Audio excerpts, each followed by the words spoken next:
Hi, everyone. I'm Elsie Denton, an ecologist from the Agricultural Research Service based in Burns, Oregon. I'll be presenting to you today on the resilience of the sagebrush steppe to a drought we imposed at 3 different times during the growing season. I would also like to acknowledge, before I move on, my co-authors in this presentation, Dustin Golombowski, Katie Collins, and Morgan Barnett, technicians who each took a leadership role in the data collection and analysis of certain portions of this project: pre-dawn water potential, below ground biomass, and reproduction, respectively.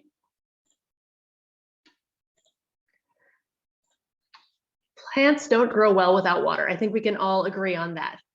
And drought has a number of effects that we might be worried about in ecosystems. Reduced growth leads to lack of forage for cattle and native grazers.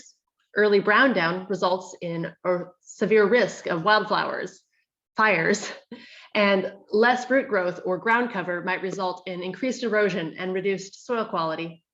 And sensitive species could potentially be lost in the face of a very severe or repeated drought. Now, the sagebrush ecosystem is a highly variable one in terms of precipitation. This graph shows precipitation in the Northern Great Basin experimental range since it was first established in the 1930s. You can see that more years fall outside of the mean than within it. That's the red lines on the middle of that graph. And that is without accounting for the additional uncertainty from when the precipitation might fall or how large those events are, which affect the way ecosystems respond to drought. We need to know how effectively to manage our lands in the face of all of this uncertainty so we can answer important questions like when to put out cattle or how severe the risk for wildfire is going to be this season.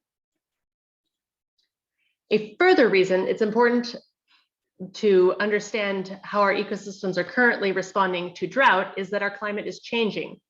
And one of the projections for our region is the loss of snowpack. And as a cool season ecosystem, we really depend upon that to facilitate growth of our species during our growing season. And understanding how the timing of drought might affect our ecosystem now might allow us to better manage for future climate scenarios. So, based on what we know now, how do we think the severity of drought will be affected by its timing? At present, at least, we are still getting snowfall and snow melt adding to the soil moisture in our system. So an early season drought will probably not be as severe since plants will still be able to use moisture that are in our soils. The mid-season has the potential to be much more sensitive, however, because the snow has melted and started to evaporate. So potential for dry down is much higher with droughts that may occur. And further, a lot of the growing that happens in our system happens during this period, allowing for wide-ranging potential effects. Finally, the late growing season is the hottest, and any legacy of snow melt has long since evaporated.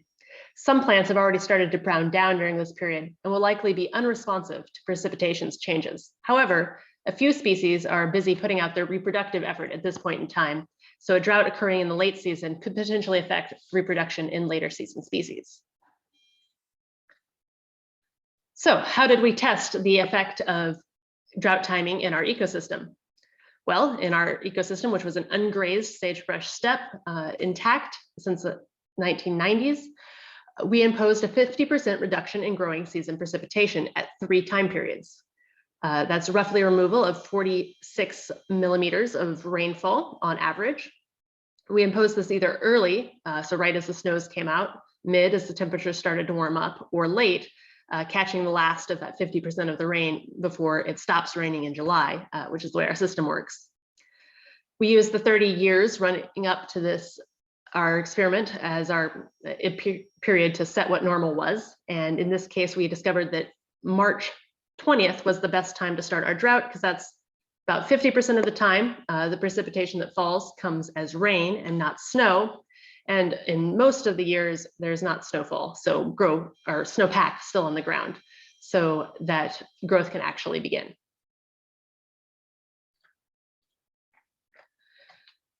A drought of the severity we imposed, 50% reduction in growing season rainfall, occurred 4 times in this run-up period to our experiment.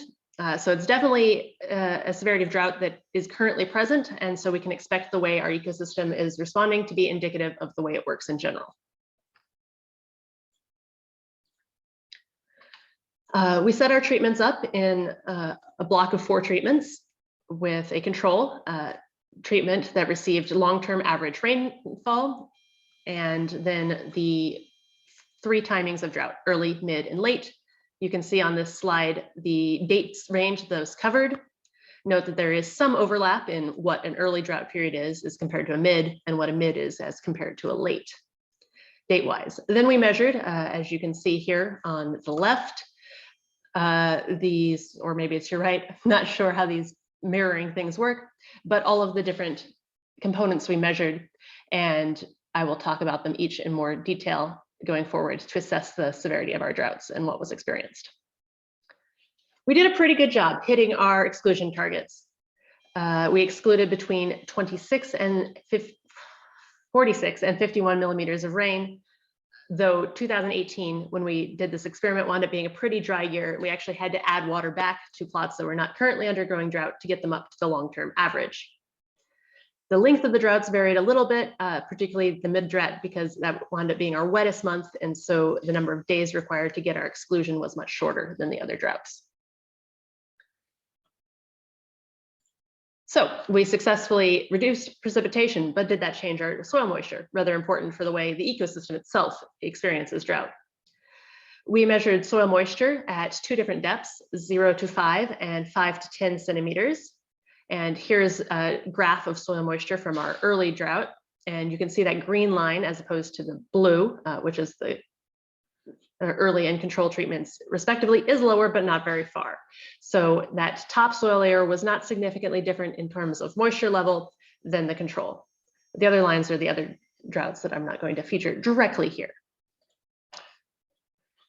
But when we move a little bit deeper in the soils to that 5 to 10 centimeter layer, we notice there's greater separation in the soil moisture contents between the control and the early drought. And there was a significant difference, a reduction in 4 percentage points in total soil content. So we would say that we did successfully impose a drought at this deeper soil layer. So to not bore you looking at a whole bunch of very similar graphs, I'll just summarize this here in this table, which is we did successfully apply a drought at least some layer of the soil in every one of our droughts, but the middle drought was both the most severe and the most consistent in terms of being imposed across all soil layers measured.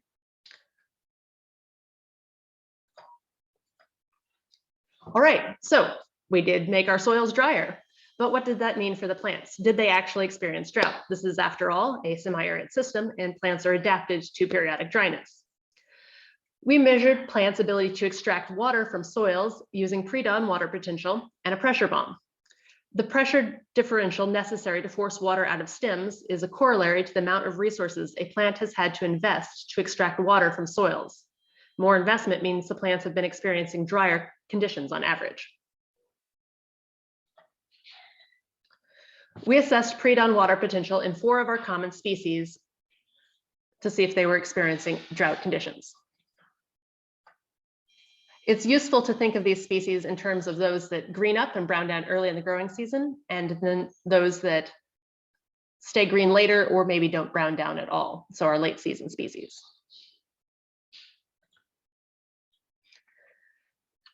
Our first early season species is desert alyssum, an annual mustard you can find almost everywhere in our system. It completes its life cycle very early in the growing season.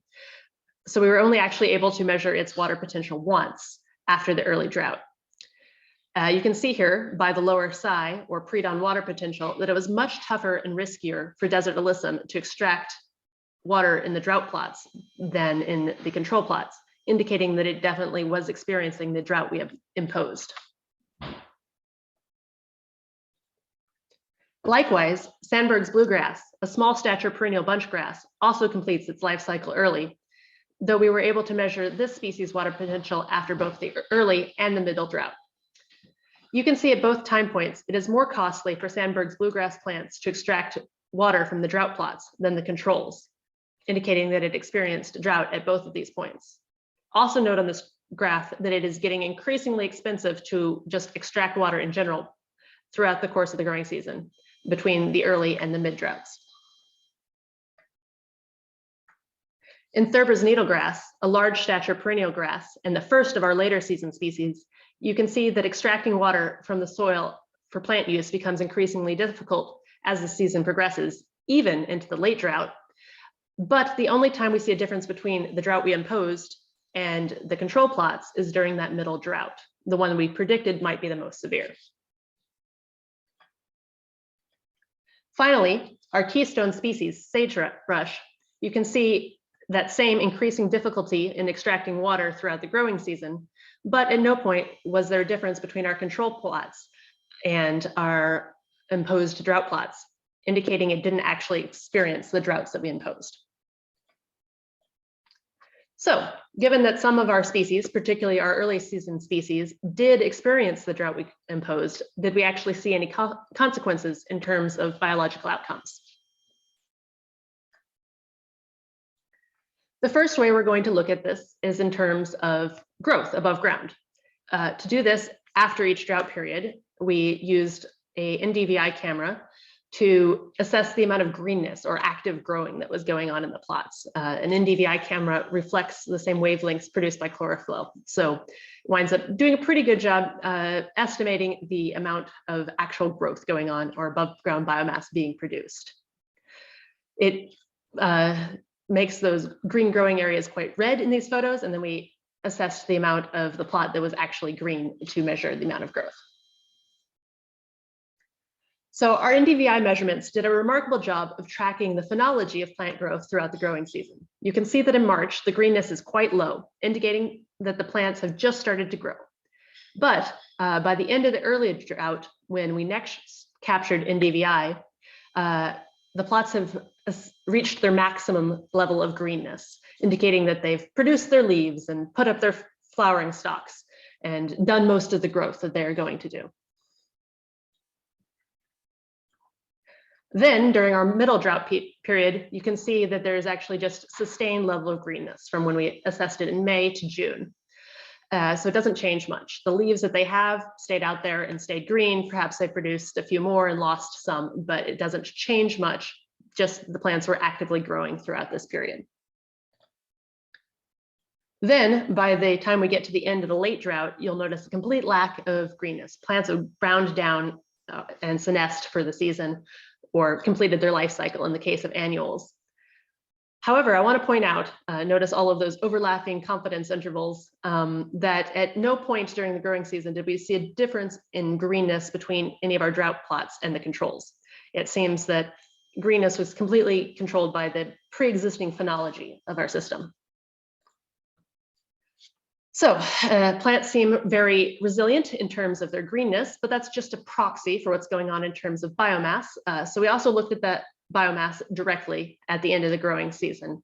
We went out and clipped all of our plots to ground level and in these Daubenmeier frames, and then dried them out and sorted them to functional type to figure out what was going on in terms of actual growth.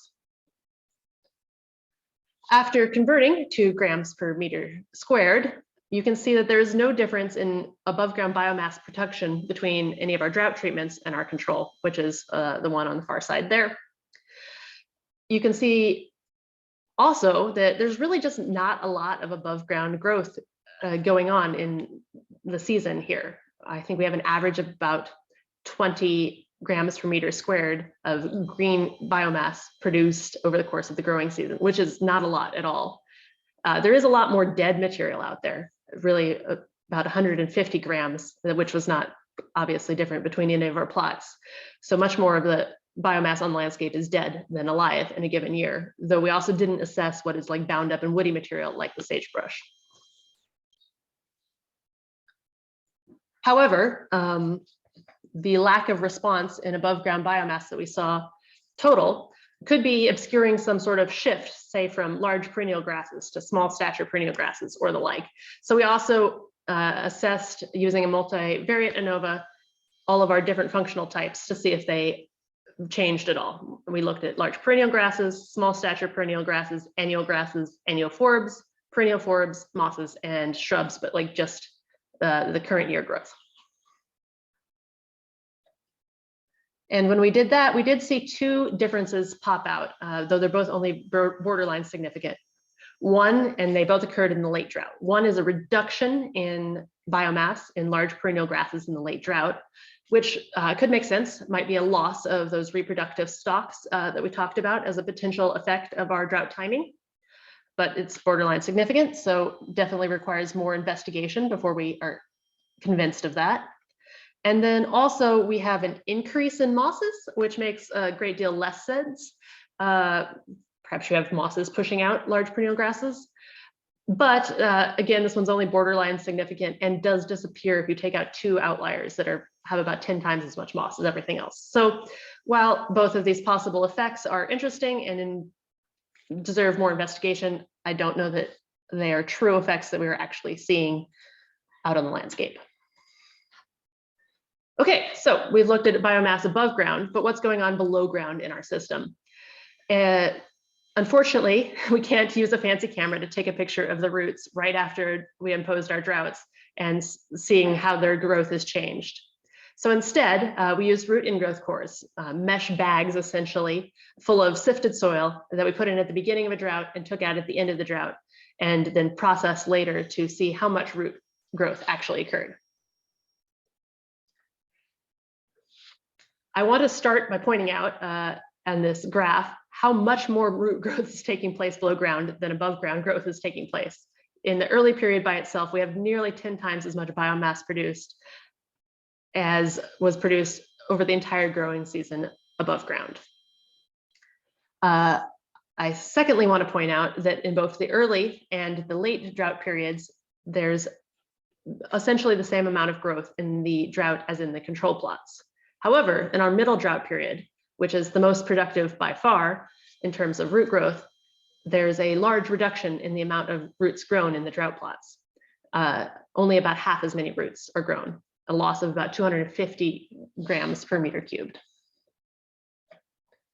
If we dig into this a bit further, because we actually had our cores set up in such a way we could assess where in the soil profile the roots were growing, I'll take a moment to orient you to this rather complicated graph. The top layer is our 0 to 10 centimeter root layer. The second one is our 10 to 30 centimeter root layer. And the last one is our deepest layer, our 30 to 45 centimeter root layer. You can see that not very many roots at all grew down here at this deepest layer. And then during the early drought and during the late drought, our confidence intervals completely overlap, indicating that there was no difference in where the roots were growing during that time period. However, here in our middle drought, you can see that there's a loss of biomass, about 100 grams per meter cubed, and in our center layer, about 150. So that whole loss we saw when it was added up is occurring from these top two soil layers. Interestingly, though, when we look at the cores we had in place from the very beginning of our March 20th until we ended the experiment in July, that were in place during the entire growing season in our drought plots. So you would expect in the mid-drought had experienced that reduced growth. When you looked at them at the end of the season, they seem to have completely recovered. They had the same amount of biomass as any of the other plots. We can't know exactly for sure that that's what happened, but if we are correct, that's a pretty impressive holding on to resources during a lean period and then just as soon as water returns, growing response, which is pretty cool. All right, quick review before we go further, just because I want us to remind ourselves what we've already learned before I overwhelm you with one more thing, which is reproductive response of the species. All right, so when we imposed our drought, we saw that Sandberg's bluegrass definitely experienced both the early and the mid-drought, then browned down before it could really experience the late drought. Then Thurber's needlegrass only really seemed to experience our middle drought. And Sagebrush didn't experience any of our droughts. And then bottlebrush squirreltail, I didn't do water potential measurements on, but because it's a large perennial grass, you might expect it to respond similarly to Thurber's needlegrass. And sadly, desert alyssum, which definitely experienced that early drought, it shattered its seed before I could go out and collect things. So we don't know if it has any reproductive response, even though it definitely experienced that early drought. So that should give us an idea of what sort of responses we might be expecting if these plants change their reproductive behavior in response to drought. So what do we find? We assessed reproduction in 3 different ways. We looked at the total number of flowering stalks produced by all of the species. Sagebrush produced the most, then Sandberg's bluegrass, with our 2 large perennials producing about the same number. However, there was no differences by treatment. They were all the same across all 3 of our droughts and our control. We also looked at the total amount of seed produced. And again, there's a lot of variance between species. Sandberg's produced a lot of seed. Sagebrush, the next amount total, though I would actually like to point out this is a very low amount of seed production for sagebrush in general. Normally it's in the thousands, so 2018 was just a bad year for sagebrush. And then our large perennials again come in later. But again, no difference between our drought treatments and our control. And then finally, we looked at the quality of that seed produced, assessed in terms of its mass or weight. We saw quite large seeds produced by our 2 large bunch grasses, then Sandberg's bluegrass, and finally a very tiny sagebrush seed. But again, no difference in seed quality between treatments. Again, very high levels of resilience seem in the face of the droughts that we imposed. So let's talk conclusions. Now that we've reached the end of all of these graphs and results from the experiment, we did seem to successfully cause a drought in terms of the moisture that was removed from the system, and at least some of the plants experienced it. Particularly our early season species wound up being particularly sensitive to it. And the timing did matter in terms of the severity of the drought, with the middle drought seeming to be the most severe in terms of water removed, and some species like Thurber's needlegrass really only experienced that drought, but not others. That said, there were very minor biological differences that turned out after that drought. There was a reduction in below ground biomass during the mid-drought, but the plants seem to be completely able to recover that by the end of the growing season. And there's a possible reduction in large perennial grass above ground biomass, but that doesn't at least seem to come from its reproductive resources. Overall, a very remarkably resilient ecosystem in terms of a fairly severe drought. Good job, Sagebrush Steppe. So, management implications from this. The good news is, since it's such a resilient ecosystem, it doesn't seem like we really need to manage too differently in the face of even a relatively severe drought under current conditions. That said, I want to remind us about this upcoming future with less snow, because, well, that early drought period was only really less severe because it still had soil moisture left over from spring melt. And some of our species, particularly those early season ones, did seem to be pretty sensitive in terms of experiencing that drought. And a lot of our growth occurred during that early period. In fact, almost all of the growth from small, tiny emergences to full-grown plants. So if this early drought becomes more severe in the future due to lack of soil moisture resources, we might need to change our management significantly. And then lastly, a thing that we didn't measure directly, but definitely needs to be mentioned, is that there's a lot of previous year dead out on that landscape, way more than current year biomass. And if it dries down early in response to some of these droughts, though we didn't measure dryness of the material, that has severe consequences for the risks of fire that need to be considered. All right, before I let you go, I just want to say that even though we didn't see much in the terms of current year response to the droughts we imposed, it's possible that these droughts still had some sort of legacy in the terms of perhaps the plant's ability to produce buds for next year, or maybe the amount of seeds that may have just chosen to stay dormant in the soil and might sprout next year and have perhaps a very good year the follow-up year. We did measure these things in 2019, the second year, but we're still processing those data, so stay tuned for future answers along those lines. And also, unfortunately, I might have to miss our Q&A session, but Rory O'Connor, our session organizer, has generously offered to field any questions that I might have, or that you might have for me. So feel free to bug him with those. All right, thank you all for taking time to listen to this presentation, and I hope you are enjoying SRM.